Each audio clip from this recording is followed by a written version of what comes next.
Leslie woke up with a start when he noticed it was already 11 a.m. He quickly got out of bed and checked the house. Seeing that his aunt and cousin had already left for work, he realized he would have the entire day to himself. After breakfast and a shower, Leslie spent extra time getting ready. He carefully styled his long hair, which he had worked hard to grow, and chose an outfit that made him feel confident and comfortable. Fashion had become one of his favorite hobbies, and he enjoyed experimenting with different looks and colors. Standing in front of the mirror, he considered several outfits before settling on a pastel sundress and matching accessories. Once everything was ready, he packed his purse with the essentials and headed out toward the mall. At the shopping center, Leslie browsed through clothing stores, enjoying the chance to explore new styles. He picked out a few items he liked and spent time comparing different designs and colors. While looking through a rack of dresses, he struck up a conversation with another shopper who shared his interest in fashion. The two chatted about clothing, trends, and their favorite stores, making Leslie feel more comfortable and accepted than he had in a long time. For the rest of the afternoon, he wandered through the mall, enjoying the freedom to express himself and explore his personal style. Leslie tried not to feel self-conscious as the afternoon unfolded, but everything about the experience felt surreal. What had started as a simple trip to the mall had turned into something far more unexpected. In the fitting area, he and Carly laughed through dress after dress, trading opinions, helping each other with zippers, and slowly falling into an easy, natural rhythm together. By the time they finished, Carly picked out a dress to buy and casually asked if Leslie wanted to get something to eat.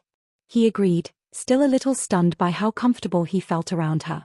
Sitting together in the food court, their conversation came easily.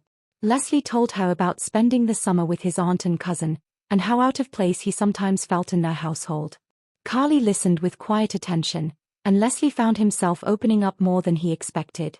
When Carly offered him a ride home, the mood between them shifted. Their conversation turned more personal, more uncertain, but also more honest. Leslie hesitated at first, unsure how much of himself to reveal, yet Carly's calm, direct questions made it easier. By the time the car stopped in front of his aunt's house, there was a sense that something important had passed between them. Carly leaned in, kissed him softly, and left him with the promise that they would see each other again. That fragile happiness vanished the moment Leslie stepped inside. His aunt was waiting in the living room, her expression sharp with shock and disbelief. She marched over, seized him by the arm, and demanded an explanation for why he was dressed the way he was. Leslie froze, unable to find words. Her anger came quickly, along with threats to call his mother and send him home the very next day. But then, just as suddenly, her reaction shifted. If he wanted to present himself that way, she said coldly, then he could stay that way and face the consequences. Humiliated, Leslie followed her into the kitchen just as Melissa came home.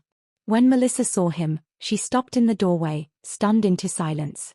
For a long moment, she simply stared. Then, to Leslie's complete surprise, her expression softened.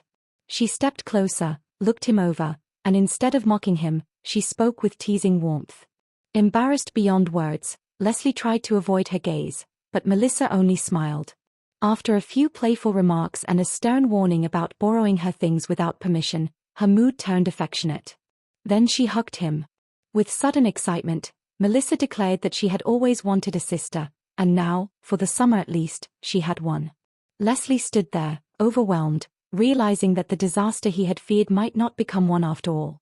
In that house, Melissa had a way of getting what she wanted, and it seemed she had already decided that Leslie was staying.